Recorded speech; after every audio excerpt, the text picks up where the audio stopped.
ఉపాధ్యాయుల హక్కుల గురించి, విద్యా వ్యవస్థలో జరుగుతున్న మార్పుల గురించి మాట్లాడుతున్నప్పుడు మనకు చాలా అంశాలు గుర్తుకు వస్తాయి. ముఖ్యంగా డిఎస్సి నోటిఫికేషన్ గురించి, ఉపాధ్యాయుల సమస్యలపై ప్రభుత్వం ఎలా స్పందిస్తోంది అనే విషయాలు ప్రతి ఒక్కరూ తెలుసుకోవాల్సిందే. ఈ రోజు మనం మంత్రి నారా లోకేష్ అసెంబ్లీలో చెప్పిన ముఖ్యమైన విషయాలను మీతో పంచుకోబోతున్నాం. పూర్తి వీడియోను స్కిప్ చేయకుండా చూడండి. ఉపాధ్యాయులు అంటే విద్యార్థుల భవిష్యత్తును తీర్చిదిద్దే మార్గదర్శకులు. Teachers are the backbone of our education system అని చెప్పడంలో ఎలాంటి సందేహం లేదు. అలాంటి టీచర్స్ కు గౌరవం ఇవ్వడం, వారికి సరైన వాతావరణం కల్పించడం ప్రతి ప్రభుత్వం బాధ్యత. గత కొన్ని సంవత్సరాలుగా ఉపాధ్యాయులు అనేక సమస్యలు ఎదుర్కొంటున్నారు. ముఖ్యంగా ఇల్లీగల్ కేసెస్ వల్ల చాలా మంది ఉపాధ్యాయులు మానసికంగా కుంగిపోతున్నారు. దీనిపై అసెంబ్లీలో మంత్రి నారా లోకేష్ స్పందిస్తూ, మేము టీచర్లను ఎప్పుడూ గౌరవిస్తాం, వారి హక్కులను కాపాడేందుకు మా ప్రభుత్వం కట్టుబడి ఉంది అని చెప్పారు. గత ప్రభుత్వ హయాంలో పెట్టిన అక్రమ కేసులు తొలగించడం ప్రస్తుత ప్రభుత్వ బాధ్యత అని ఆయన స్పష్టంగా పేర్కొన్నారు. తాము డీజీపీతో చర్చలు జరిపి అన్ని కేసులను వెంటనే ఎత్తివేయడానికి చర్యలు తీసుకుంటున్నామని అన్నారు. అసెంబ్లీలో ఎమ్మెల్యేలు పల్లా శ్రీనివాసరావు, లోకం మాధవి, కాకర్ల సురేష్లు డిఎస్సి నోటిఫికేషన్ గురించి ప్రశ్నించారు. 2024-25 విద్యా సంవత్సరానికి ముందే అన్ని ఖాళీలను భర్తీ చేస్తాం అని మంత్రి లోకేష్ క్లియర్ గా చెప్పారు.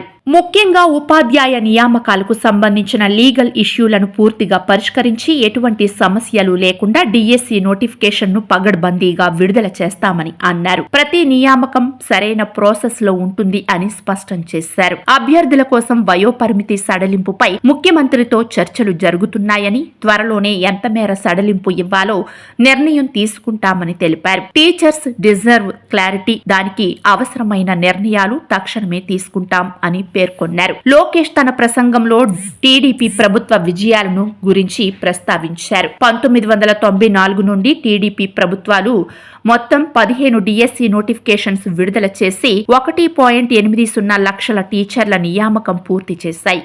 అంతేకాదు 2.20 లక్షల పోస్టుల కోసం నోటిఫికేషన్లు జారీ చేశాయి అని చెప్పారు. అదే వైసీపీ ప్రభుత్వంలో ఏం జరిగింది? వైసీపీ హయాంలో ఒక్క ఉపాధ్యాయ పోస్టును కూడా భర్తీ చేయలేదు. నిరుద్యోగుల ఆకాంక్షలను తాకట్టు పెట్టారు అని లోకేష్ విమర్శించారు. ఎన్నికలకు 2 నెలల ముందు 6100 పోస్టులతో నోటిఫికేషన్ ఇచ్చి తర్వాత దానిపై ఎటువంటి చర్యలు తీసుకోలేదు. ఇది నిరుద్యోగులను మభ్యపెట్టడమే అని ఆయన అభిప్రాయపడ్డారు. గత ప్రభుత్వం తీసుకొచ్చిన జీవో 117 చాలా మంది ఉపాధ్యాయులు, విద్యార్థులకు ఇబ్బందులు కలిగించింది. స్కూళ్ల విలీనం పేరుతో చాలా మంది విద్యార్థులు డ్రాప్ అవుట్ అయ్యారని, పేద విద్యార్థులకు ఇది పెద్ద సమస్యగా మారిందని మంత్రి లోకేష్ వివరించారు. Teachers and students suffered due to GO number 117. మేము ఆ జీవోను సవరించి కొత్త విధానాలను తీసుకురావడానికి కట్టుబడి ఉన్నాం అని తెలిపారు. దీన్ని ఉపాధ్యాయ సంఘాలతో చర్చలు జరిపి వారి సూచనలు తీసుకొని న్యూ ఆల్టర్నేటివ్స్ సిద్ధం చేస్తామని చెప్పారు. లోకేష్ రాబోయే 5 ఏళ్లలో తీసుకురాబోయే ఏపీ మోడల్ ఎడ్యుకేషన్ సిస్టమ్ గురించి వివరించారు. We're introducing an infrastructure monitoring management system to improve school facilities. ఇది గ్లోబల్ ఎడ్యుకేషన్ ప్రమాణాలకు సమానంగా ఉంటుంది అని చెప్పారు. స్కూళ్లలో అవసరమైన ఇన్ఫ్రాస్ట్రక్చర్ మెరుగుపరుస్తారు. ఉపాధ్యాయులను పేరెంట్స్ ఇన్ ఎడ్యుకేషన్ రిఫార్మ్ గా తీర్చిదిద్దుతారు.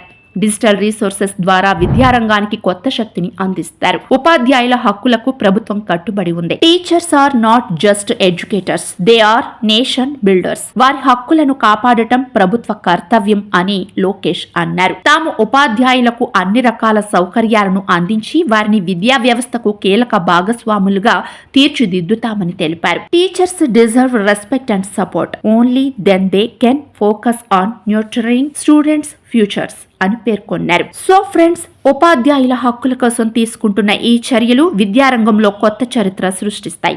మీ అభిప్రాయాలను కామెంట్లలో చెప్పండి. వీడియో నచ్చితే లైక్ చేయండి, మీ ఫ్రెండ్స్ కి షేర్ చేయండి. ఇలాంటి మరిన్ని అప్డేట్స్ కోసం మా social post job portal YouTube channel ను సబ్స్క్రైబ్ చేసుకోండి.